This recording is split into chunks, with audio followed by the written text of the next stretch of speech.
Now, from the makers of Cold Water Omo...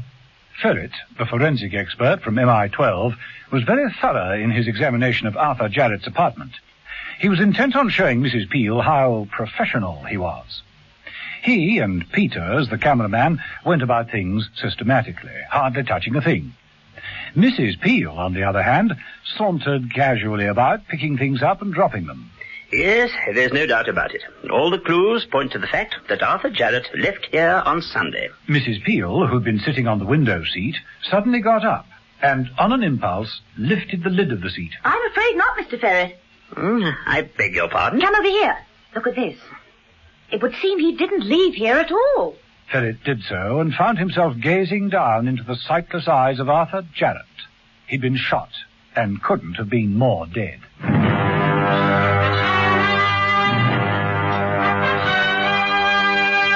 The Avengers.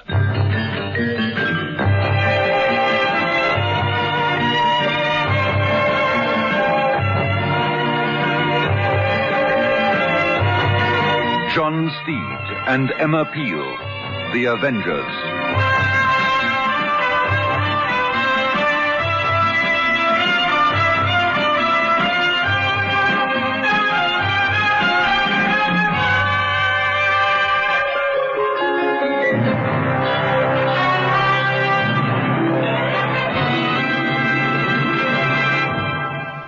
So many housewives have discovered that the cleaning power of Cold Water Omo gives them sparkling clean results.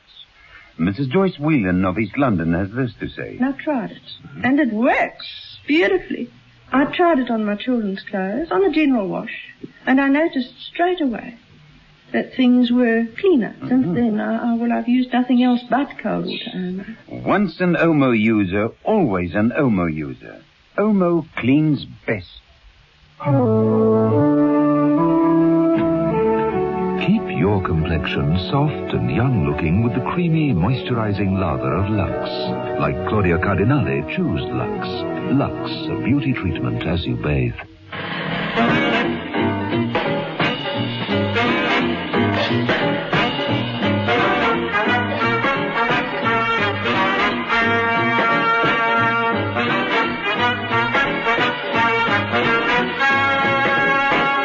Episode 2 of this story, in which John Steed and Emma Peel ponder over the death of Arthur Jarrett and find there is even more murder planned in The Super-Secret Cyphersmith.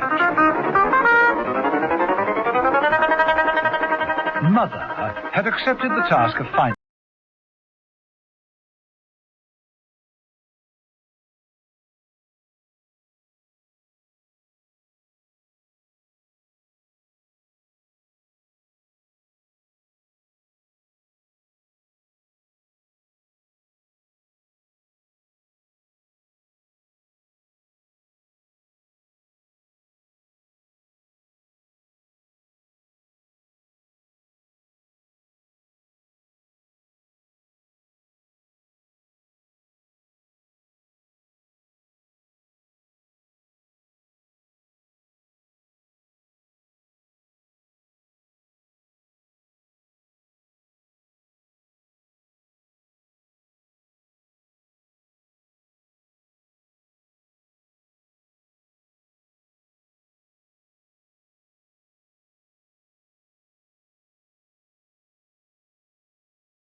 Rain, did it? Well, maybe not in town, but it did here. And now, Mr. Steed, I do appreciate your concern. I'd like to help you, but it's quite clear that none of us is able to, and so, when I am rather busy. Yes, of course. Steed got up and reached for his hat and umbrella. As he did so, he noticed a cigarette lighter half hidden beneath some files. He glanced at Webster's desk. The large ashtray was empty and spotlessly clean. Steed took a cigarette case from an inner pocket. Smoke? I don't, thank you. Look, Mr. Steed. Oh, it's all right. I'll not interrupt you further. Sorry if I appear to be worrying things a little, but, you know, an establishment like this, responsible for all top-secret codes, Well, where security is concerned, we do tend to worry, you know. You've seen our precautions. The whole perimeter of the building is wired. Every filing cabinet is connected to an alarm system. I have a master alarm on my desk. A touch of this button. Like this? Steed reached over and jabbed the button Webster had indicated. As the sirens wailed out, the doors burst open. 3 security guards with revolvers burst into the room. What is that? What's wrong? What's the trouble? It's all right, gentlemen. Just testing. Nothing else. Just testing. It's very impressive, Mr. Webster. Under cover of this confusion, Steed slipped the cigarette lighter into his pocket. He placed his bowler on his head, swung his umbrella, said, Good day, gentlemen. and left.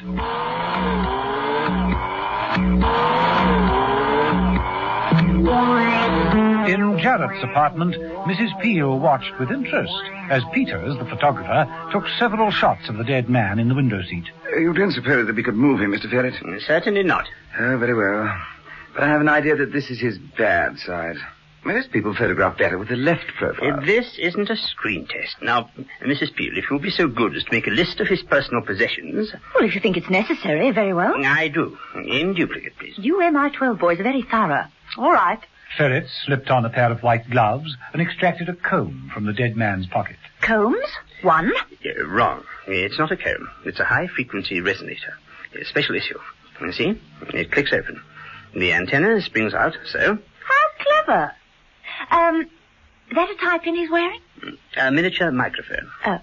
Cufflinks? 1 pair? Wrong. A recorder and playback units. 1 set. Oh, sorry. But you will agree that this is his wallet. Sorry. A survival kit. A K. A 4 standard issue. And this can't be a cigarette case, can it? No. A .22 automatic pistol with twin magazines and self-loader. You open it to fire. In my department, a gun is a gun is a gun. What's this? A gun? Mrs. Peel produced a small pocket revolver from the dead man's top pocket. No. That's a cigarette lighter. Press the trigger and... You people really are intent on making life complicated, aren't you? I suppose this fountain pen is a hand-operated, gas-cooled, short-range grenade launcher. Hard luck. That's his dispatch case. But of course. How could it be anything else? How's it work? Like this. Unscrew the nib. There. A sheet of paper inside. Oh, how very odd. It's just the page of a calendar. Monday, April the 1st. Yesterday. Let's see, what's so very special about yesterday? His death, perhaps? That's why the page of a calendar. Better photograph it, Peters. Right. Yeah, of course, the one thing that could help us is missing. It really is most annoying. And what is that?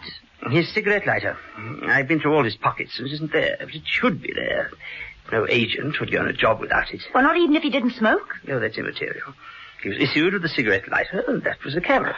Oh, I suppose I should have guessed. A single-lens, reflex, fully automatic, magazine-load cigarette lighter. Yeah, precisely. And it's missing. Well, I finished here, Mr. Ferret. What now? Well, as far as I'm concerned, lunch and back to Steed's apartment. Oh, I bet Mother's polished off all those cocktails. I'd better go and report this to him. Would you care to come along, Peters? Ferret, you'll see to all this, won't you? Leave it to me, Mrs. Peel. Leave it all to me.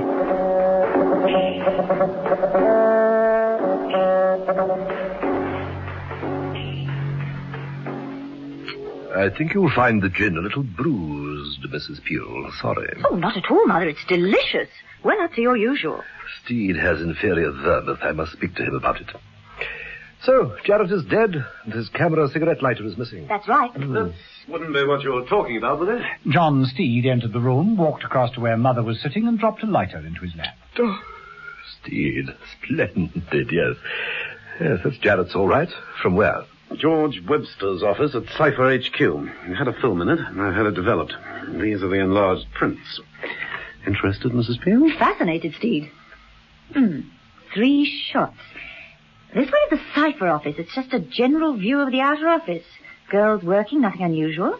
Then there's an exterior of one of the buildings, and the third is... Of George Webster sitting at his desk. Then you were right. He did get into the building. The camera cannot lie, which is more than I can say for the director. Well, that's impossible. Webster can't lie. We went to school together. He swore on a stack of service manuals that he'd never set eyes on Arthur Jarrett. Oh, impossible. Webster has a 3-star clearance. He can't lie. Well, I'm delighted to hear it, Mother. That's where I found the lighter. Someone else might have taken it there. Wait a minute. Where's the magnifying glass? Mrs. Peel picked up a magnifying glass and studied the shot of Webster's office. The calendar on Webster's desk. It's the same page as the one we found in Jarrett's dispatch case. In his pen. Oh, it's all very disturbing. Every code we use comes from Cypher HQ. If there's a leakage there, well... These photographs, there's no point to them. Why should Jarrett go to all the trouble of taking sneak pictures like these? Why, indeed. To prove that he was there, perhaps? But why bother? Unless he knew he wasn't going to get out. I think we should hand these over to Peters. Get him to blow them up even bigger on his projector. There just might be a hidden clue somewhere. Very well. Take them down to the ministry, Mrs. Peel. I'll remain here with Steve for a little while longer. We have work to do. I must teach Steve how to make a really good cocktail.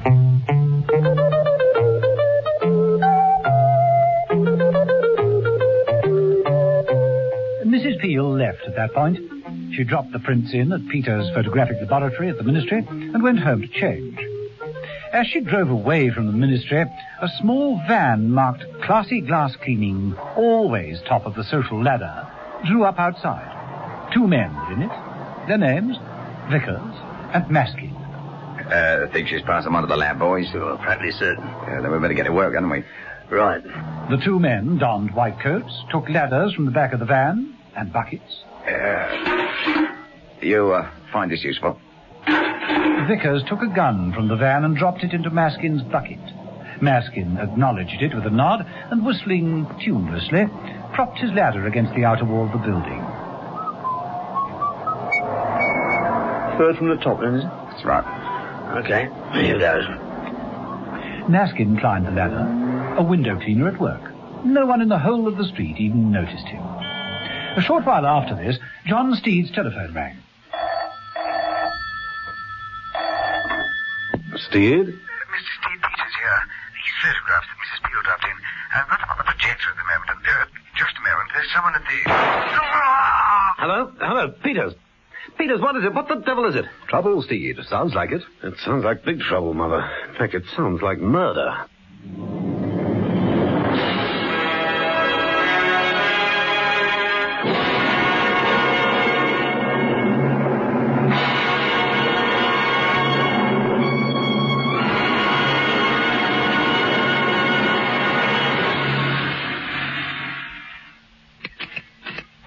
And with a vicious uppercut, Jimmy Anderson finishes trimming his whole hedge in just 3 hours, 11 minutes. Great work, Jimmy. You play any other sport? Yes, dominoes. You're looking pretty cool, Jimmy. What deodorant do you use? Shield for Sportsmen, of course. Why? It works. Shield for Sportsman deodorant won't stick, sting, or stain. In aerosol or roll-on, it's made to keep sportsmen cool and dry. Think what it can do for you. There's no dirt that can stand up to the cleaning power of cold water Omo. If you use cold water, Omo comes out very, very easily indeed. Says Mrs. Sutherland of the Inniken. Once an Omo user, always an Omo user. It cleans best.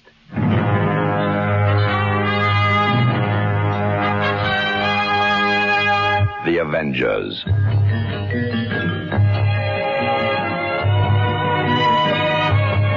Listen every evening, Monday to Friday, to John Steed and Emma Peel, The Avengers. Brought to you by the makers of Cold Water Omo. The Avengers. Donald Monat as John Steed and Diane Appleby as Emma Peel is adapted and directed by Dennis Falbig and produced by David Gooden.